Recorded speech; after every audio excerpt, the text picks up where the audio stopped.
Catherine the Great is one of the most popular historical figures ever.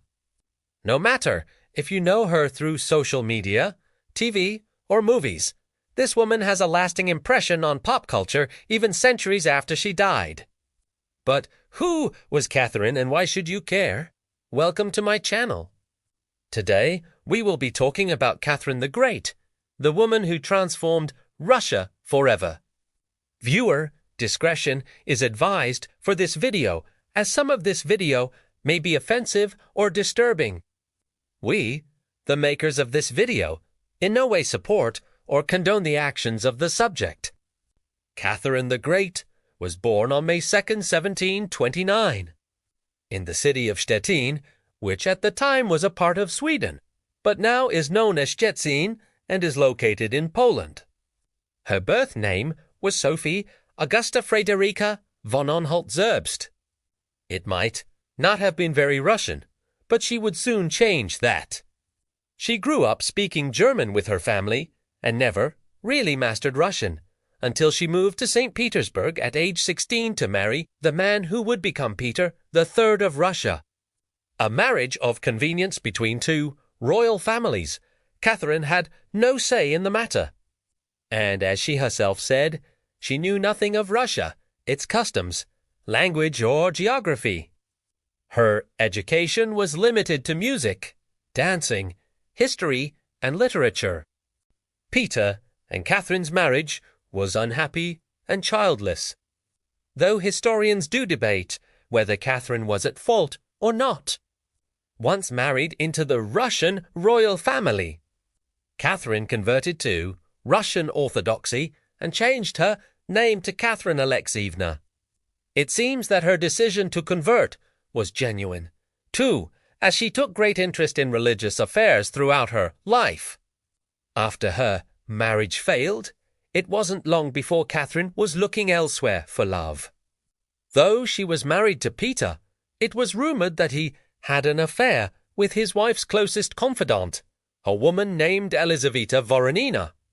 Catherine, for her part, began having an affair with her secretary, a man named Sergei Zinoviev, with whom she had a son out of wedlock. While none of this was uncommon for the time period, what happened next was quite shocking. Catherine led a group of nobles in a coup against her husband, Peter. On June 28, 1762, Peter was forced to abdicate the throne in favor of their son, who became the child emperor. Catherine then wasted no time in assuming the role of regent and effectively taking control of the government. The following month, she orchestrated Peter's murder and took the Russian throne for herself. And so, the first female Russian monarch since the 16th century had taken the throne. Catherine the Great's reign lasted over 34 years.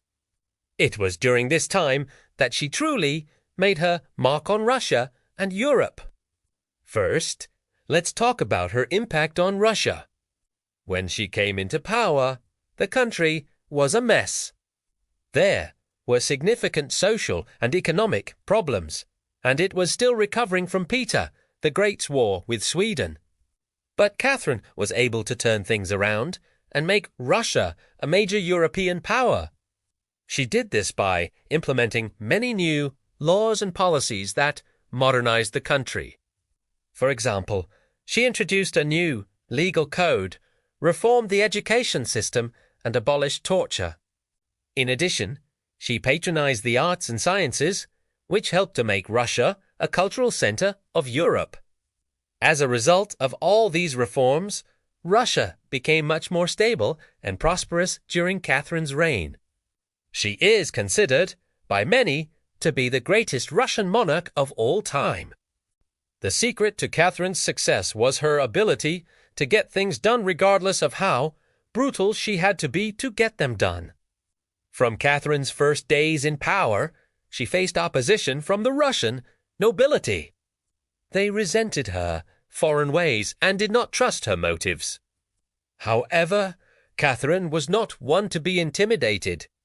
She used her intelligence and charm to win over the nobles, but she was also not afraid to use force when necessary. For example, in 1763, Catherine put down a revolt by the Polish nobility. She crushed the rebellion and established her authority over Poland. This set the tone for the rest of her reign. Catherine was always willing to use force to get what she wanted. She expanded Russian territory while also modernizing the military. Under her rule, Russia became a major power in Europe. She also expanded the empire eastwards into Siberia and Central Asia. Catherine's military successes were due in part to her ability to project Russian power abroad. She did this by building up the Russian navy and by establishing strategic alliances. In particular, she formed a close relationship with the Kingdom of Sweden, which gave Russia access to the Baltic Sea. Catherine's foreign policy was also guided by her desire to promote Russian interests. She did this by pursuing a policy of economic expansion. Catherine encouraged the development of manufacturing and trade within Russia. She also sought to improve Russia's relations with other European powers. For example, she formed a close relationship with the Kingdom of Prussia. This alliance proved to be very beneficial for Russia, as it gave Russia access to Prussian markets. But Catherine's greatest legacy is perhaps her contribution to Russian culture. During her reign, Russia became one of the most important cultural centers of Europe. This was due, in part, to Catherine's patronage of the arts. She supported writers, artists, and musicians, which helped to create a flourishing cultural scene in Russia. Catherine was also a great admirer of Enlightenment thought. She believed that education was the key to progress, and she worked to reform the Russian education system. She founded new schools and universities, and she also promoted the study of science and mathematics. Catherine's reforms had a profound impact on Russia. The country was transformed from a backward and isolated state into a major European power. Russia was on the cusp of becoming a global powerhouse under Catherine's reign.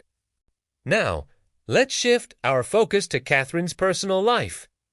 Catherine was a complex and fascinating individual who defied many of the stereotypes of her time. First and foremost, Catherine was an intelligent and educated woman. She was well versed in the arts and sciences, and she was a patron of the Enlightenment. She was also a shrewd politician who knew how to manipulate those around her to get what she wanted.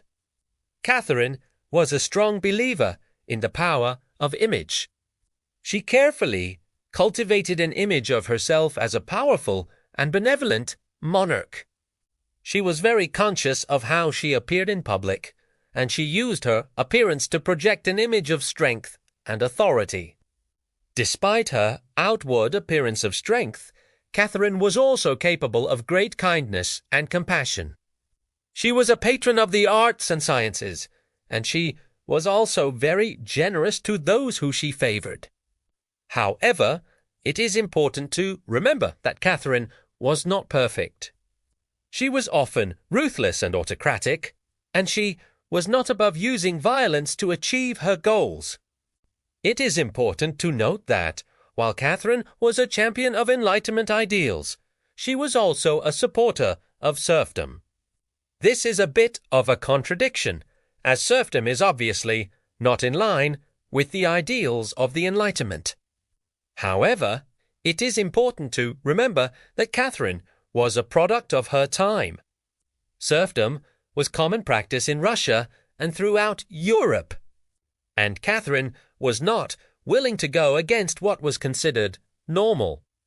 After Catherine's death in 1796, Russia entered a period of decline. The country became increasingly autocratic and oppressive, and it eventually fell under the control of a series of incompetent czars. Catherine's death marked the end of an era for Russia. The country would not return to the heights it had reached under Catherine's rule for many years. Catherine the Great left a lasting legacy on Russia and Europe. She was a brilliant monarch who transformed Russia from a backwater state into a major European power. She was also a patron of the arts and sciences, and she was a champion of enlightenment ideals. However, it is important to remember that Catherine was also a product of her time. She was a believer in absolute monarchy, and she was not above using violence to achieve her goals. Nonetheless, Catherine the Great remains one of the most important and influential figures in Russian history. Thank you for watching. What are your thoughts on Catherine the Great? Let us know in the comments below. If you enjoyed this video, please be sure to like it. Thanks for watching.